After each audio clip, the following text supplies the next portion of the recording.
Y también agradecer a Pepe Pérez Goyán que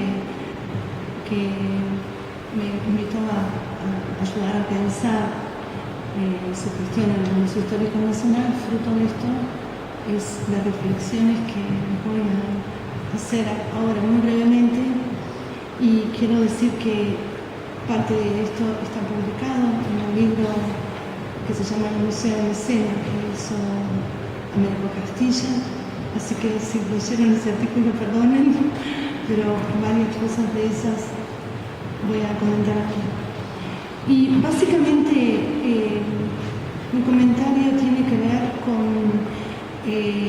con pensar los objetos que se conservan en el Museo Histórico Nacional y en el Museo Nacional de Bellas Artes en conjunto, digamos.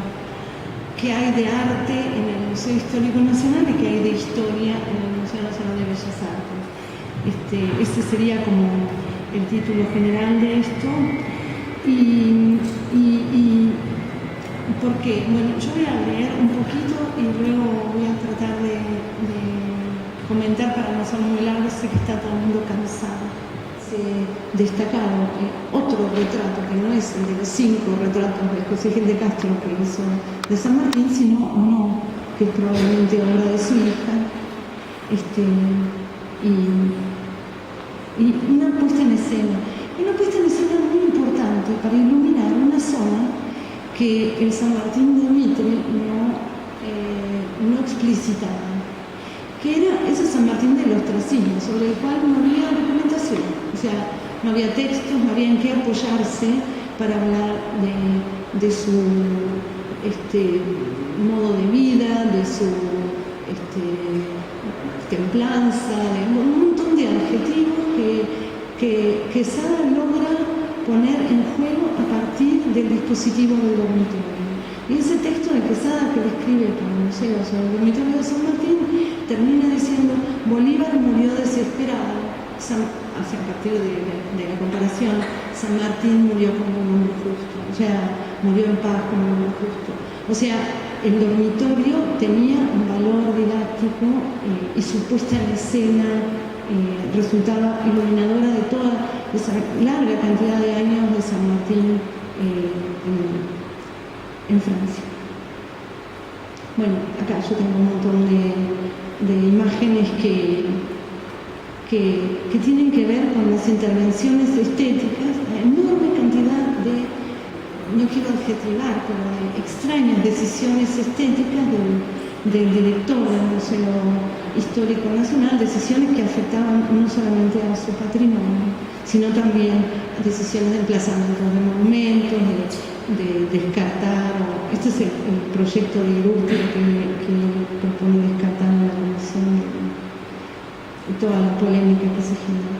Y por otra parte, la figura de Eduardo Schiaffino, digamos, como la otra cara de esta moneda de la ecuación arte-historia, en donde él se ve en la situación de crear a fin de siglo un museo de arte cosmopolita en una ciudad como Buenos Aires, cuando todas las grandes obras de arte ya estaban repartidas en los museos de Europa.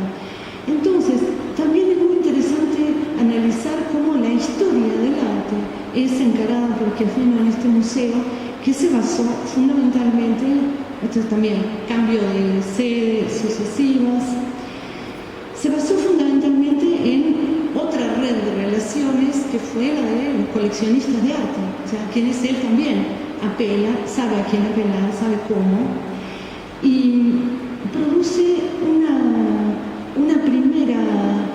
un primer relato museográfico extraño hoy, digamos, en un momento en el que los museos de arte se realizaban de manera histórica, empezando por el arte antiguo, siguiendo, pero Schiaffino tenía agujeros muy grandes en su colección, tenía una colección muy ecléctica, entonces decide organizarlo por géneros.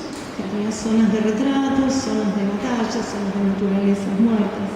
Y así estuvo exhibido también en el pabellón argentino, que luego se emplazó como sede del museo. Antes de aquí se ven algunas de esas salas de ese pabellón. bueno, y algunos de los coleccionistas que colaboraron con él. Estas son las obras que se intercambiaron. La revista de Rancagua era del Museo Nacional de Bellas Artes y otros cuadros de Blanes que pasaron al histórico, porque aquí a Fino Blanes no le gustaba nada. Pueyrredón pasó del histórico al Museo Nacional de Bellas Artes, entre otras cosas, y sobre todo las tablas de la conquista, ¿no? Estas tablas de la conquista de México en Conchado, que bien tendrían que dar vuelta al Museo Histórico, pero que están en el Museo de Bellas Artes. Digo, ¿por qué hice este recorrido histórico? Porque yo en su momento le decía a Pepe Pérez Moyano que era para mí importante que nos hubiera convocado también historiadores del arte a colaborar en el Museo Histórico, en el sentido de pensar en esa ecuación, valor documental, valor estético, dispositivos en los que los artistas contemporáneos hoy están pensando en relación con la historia y la memoria, ¿verdad? Y la intervención de Adrián Villar Rojas, un rosarino notable, en Cáceres, en la documenta de Cáceres el año pasado, fue realmente un impacto muy grande, porque él recuperó la historia de una mansión de un fabricante de armas y la llenó de fantasmas, de estos fantasmas efímeros que construye, y bueno, todo el mundo habló de ese trozo de historia a partir de la intervención estética de un artista, ¿no? Y la dimensión estética de los monumentos, esto que se señalaba en la mesa anterior, este impacto estético que también está aquí en el museo. Esta es una imagen del Museo de Memoria de acá de Rosario, que estos rollos de Torá señalizando, siendo soporte de los nombres y vinculando el genocidio con el Holocausto, o bueno, las obras que vinieron a la Argentina de Biel Viola y que tan lamentablemente no tuvieron tanta difusión como Yayó y Kusama, y realmente fueron una cosa muy impresionante, o las intervenciones de Alfredo Yar en el Museo de Memoria de Chile, ¿verdad? Con estas metáforas tan fuertes y lumínicas, o también en el Centro Conti algunas intervenciones como la de Daniel García, o Graciela Sajo,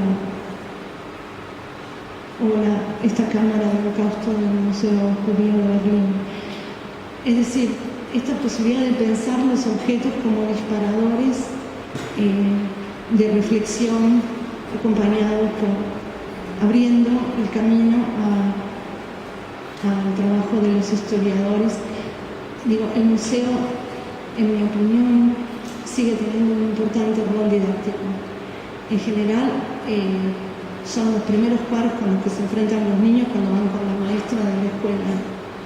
Y esos son los recuerdos más fuertes. Todo el mundo tiene el disco rígido vacío en esa época y lo está alimentando de imágenes, y son imágenes que todo el mundo conserva. De hecho, buena parte de las operaciones de artistas contemporáneos tienen que ver con la recuperación de imágenes incorporadas tempranamente a la memoria.